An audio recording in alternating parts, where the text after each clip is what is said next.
नाशिकमध्ये RD circle आणि अंबड एमआयडीसीमध्ये वादळी वाऱ्यामुळे झाडे कोसळली. गोविंदनगर ते उंटवाडी जाणाऱ्या रस्त्यावर आरडी सर्कल येथे गुलमोहराचे मोठे झाड आज वादळी वाऱ्यामुळे एका दुचाकीवर कोसळले.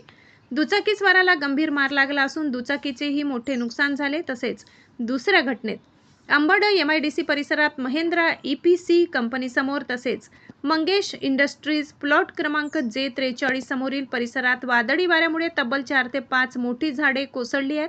या घटनेत सुदैवाने कोणतीही जीवितहानी झालेली नाही. मात्र झाडे रस्त्यावर आडवी पडल्याने घरकुलाकडे जाणारा मुख्य रस्ता पूर्णपणे बंद झालाय. घटनेमुळे वाहन चालक आणि कामगारांना मोठा फटका बसत असून परिसरातील वाहतूक ठप्प झाली आहे. संबंधित प्रशासन, महापालिका आणि एमआयडीसी प्रशासनाने तात्काळ घटनास्थळी पोहोचून ही झाडे हटवून रस्ता वाहतुकीसाठी खुला करावा अशी नागरिकांची मागणी आहे. अंबड एमआयडीसी परिसरात पावसाळ्यात अशा घटना वारंवार घडत असल्याने धोकादायक झाडांचे सर्वेक्षण करून वेळेत उपाययोजना करण्याची गरजही नागरिकांनी व्यक्त केली आहे. महाराष्ट्र माझा न्यूजसाठी विशेष प्रतिनिधी प्रवीण कासार, नाशिक.